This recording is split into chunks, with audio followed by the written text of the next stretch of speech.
Hi, it's Lance Ulanoff, Editor-in-Chief of PCMag.com, and I'm sitting here with Joe Belfiore, who is the VP of Program Management for Windows Phone. Joe, thanks for sitting with me. Yeah. I'm one of the things I'm trying to get my mind around is, you seem to be the lead here, right? You're considered. Are you the guy for Windows Phone now? My job responsibility is the design and feature set and how the phone looks and works and all those sorts of things. Okay, so you have a really important role. So I'm going to ask you about, and really I don't care very much about what happened with the KIN has happened with the KIN, but what I am interested in are some of the features that we saw there that we kind of liked. Mm-hmm. And I'm just curious if on the roadmap, things like Studio, yeah. KIN Studio, do you guys look at that, some of those social app aspects, some of those cloud-based aspects, as something that may in the future become part of the Windows 7 phone program? Yeah, definitely. In fact, a lot of the principles behind KIN are also principles for us in Windows Phone 7. We've tried to really prioritize a great end user experience really high. In our case, the end user is a little broader than the KIN target end user, which was aiming really at young people. We're aiming at a much broader set of people. And a lot of the KIN ideas behind connecting your phone to the cloud are features that are in Windows Phone 7 already. For example, when you take a photo with a Windows Phone 7 phone, it automatically goes up into the cloud. If you'd like it to be shared with your friends, then it can be, or if you want to keep it private to you, that's okay too. We do things like incorporate Facebook and Windows Live deeply throughout the experience, so you can browse Facebook photos, you can comment on other people's Facebook posts, and so a lot of those ideas are part of Windows Phone 7 in a different way, more sort of appropriate, aimed at who we think our audience is, and over time we'll keep doing more and more of that. Right, so something like the sort of timeline approach, where you're sort of looking back at this collection of social things that you were doing on the KIN. Could you see maybe that possibly? Possibly, sure. Okay. All right, so just also because you're talking about the broadness, so this is this phone, depending on the features and pricing, this phone, when Windows Phone 7 phones come out, you're not talking about this market segment anymore, because KIN talked specifically about these sort of I don't know if it was 18 to 25-year-olds. That's right. Right. Right. We think Windows phones will have a very broad appeal. They're phones that range from being good at doing music and letting you play games in a way that connects with your Xbox console. So very, very sort of consumer lifestyle fun tasks. They also have Office built in. So if you're somebody with a job and you need to read Word documents or comment on PowerPoint decks, the Outlook integration with Office, with SharePoint, will make you able to do your job really well. The Windows Phone 7 devices will support apps. We, in fact, just announced the beta of our development tools are now available for free, so developers all over the world are building and writing real apps right now that will be available in the marketplace.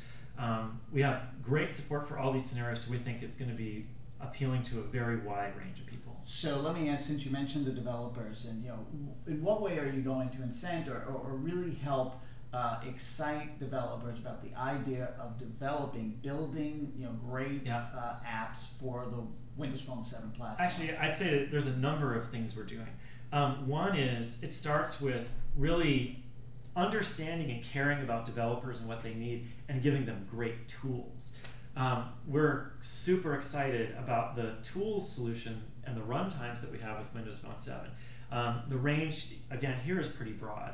The runtimes that are supported are Silverlight and XNA. XNA is the managed game development platform that's been on the Xbox for years, and Silverlight is a web runtime that's been available for years. So for each of those runtimes, there's already tons of developers who already know how to use them. They've already written code. They've already shipped code on the PC or the Xbox console. It's a pretty easy move to get that code running on the phone. In terms of the tools they actually use, there's Visual Studio 2010, which millions of people already know, and Expression Blend, which makes it possible for non-coders, designers, to mock up in a really rich canvas-like animated experience apps that can get deployed to the phone. So the tools are great. The tools are free. In the past, it was expensive to buy the tools that were necessary to develop for the phone, but for us with Windows Phone 7, the tools are free and available now. If you download them, you get a full phone operating system emulator that runs on your PC so you can test and debug your tools. We think that there's a huge opportunity for developers also coming to the platform early. The marketplace will start out empty, and so developers that are coming have a chance to be, the first app of each kind, to get the first winning user reviews, to be featured and featured, to be, the guy who has the most 5-star ratings, and therefore can really build up their credibility and reputation within Windows Phone, the marketplace, and all the users of Windows Phone. So we think that's exciting. We're trying to contact developers and help them out as much as we can. Okay, so what do you think are, this will maybe be well, I've got 2 questions, but the last couple. What is the single biggest thing you've learned from the iPhone's success in this space, and what's the single biggest thing you've learned from Android's ascendancy? Well, I'll tell you, my personal opinion on the iPhone is that it's important to design the entire experience, hardware, software, service, as much as you can. And it's interesting because Apple chooses a model where they design that, and they bring the whole thing to market entirely by themselves. And on the one hand, that does give a very predictable experience, but it also gives a very low in variation experience. You can't choose a phone with a keyboard. You can't choose a phone with a really big screen or a phone with a really small screen. So what we're trying to do with Windows Phone 7 is hit the right balance of designing specific things in conjunction with partners to give the most compelling, high-quality user experience possible while introducing some variation for consumers. So we've used a model where there's a single hardware specification for Windows phones. They'll all have GPSs, for example. They'll all have a very high-resolution screen, so the screens will look great. But you'll see some phones with LCD screens and some phones with OLED screens. You'll see some phones with really large screens and some with a little bit smaller, all though running the same, hopefully from our point of view, great user experience with the same wide range of apps and connectivity to services and lots of different innovation coming from third parties writing apps, but also the OEMs building the hardware themselves. So we're trying to really get the quality up, make sure we cover these things end to end, but do it in a way that involves partners that Apple doesn't. Okay, and then on the Android side? Android is interesting because the flexibility in the Android platform has enabled lots of OEMs to participate and bring products to market with variation. It's interesting because these are sort of 2 sides of the same coin. What we're trying to do is find the balance point in the middle that gives the most complete set of experiences with the highest quality, but at the same time involving partners and letting there be variation so consumers can get a wide range of choices in hardware.